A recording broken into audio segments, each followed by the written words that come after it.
جب تمہارے پروردگار نے فرشتوں سے کہا کہ میں مٹی سے انسان بنانے والا ہوں، جب میں اس کو درست کر لوں اور اس میں اپنی روح پھونک دوں تو اس کے آگے سجدے میں گر پڑنا، سو تمام فرشتوں نے سجدہ کیا مگر ابلیس کہ وہ اکڑ بیٹھا اور کافروں میں ہو گیا۔ اللہ نے فرمایا کہ اے ابلیس، جس شخص کو میں نے اپنے ہاتھوں سے بنایا اس کے آگے سجدہ کرنے سے تجھے کس چیز نے منع کیا؟ کیا تو غرور میں آ گیا یا اونچے درجے والوں میں تھا؟ بولا کہ میں اس سے بہتر ہوں کہ تو نے مجھ کو آگ سے پیدا کیا اور اسے مٹی سے بنایا۔ فرمایا بس یہاں سے نکل جا، تو مردود ہے اور تجھ پر قیامت کے دن تک میری لعنت پڑتی رہے گی۔ کہنے لگا کہ میرے پروردگار، اچھا تو مجھے اس روز تک کہ لوگ اٹھائے جائیں مہلت دے۔ فرمایا کہ تجھ کو مہلت دی جاتی ہے اس روز تک جس کا وقت مقرر ہے۔ کہنے لگا کہ مجھے تیری عزت کی قسم، میں ان سب کو بہکاتا رہوں گا سوائے ان کے جو تیرے چنے ہوئے بندے ہیں۔ فرمایا ٹھیک ہے، اور میں ٹھیک ہی کہتا ہوں کہ میں تجھ سے اور جو ان میں سے تیری پیروی کریں گے سب سے جہنم کو بھر دوں گا۔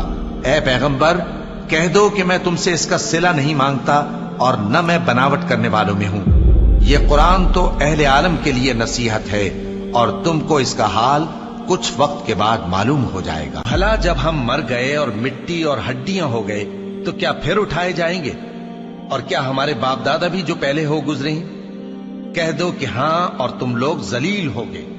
بس وہ تو ایک زور کی آواز ہوگی اور یہ اسی وقت دیکھنے لگیں گے اور کہیں گے ہائے کمبختی ہماری، یہی جزا کا دن ہے۔ کہا جائے گا کہ ہاں، وہی فیصلے کا دن جس کو تم جھوٹ سمجھتے تھے۔ فرشتوں کو حکم ہوگا جو لوگ ظلم کرتے تھے ان کو اور ان کے ہم جنسوں کو اور جن کو وہ پوجا کرتے تھے سب کو جمع کر لو، یعنی جن کو اللہ کے سوا پوجا کرتے تھے، پھر ان کو جہنم کے رستے پر چلا دو اور ان کو ٹھہرائے رکھو کہ ان سے کچھ پوچھنا ہے۔ تم کو کیا ہوا کہ ایک دوسرے کی مدد نہیں کرتے؟ اصل بات یہ ہے کہ آج یہ لوگ اپنی غلطی تسلیم کر رہے ہیں اور وہ ایک دوسرے کی طرف رخ کر کے سوال و جواب کریں گے۔ پیروکار اپنے پیشواؤں سے کہیں گے کہ تم ہی ہمارے پاس دائیں طرف سے آتے تھے۔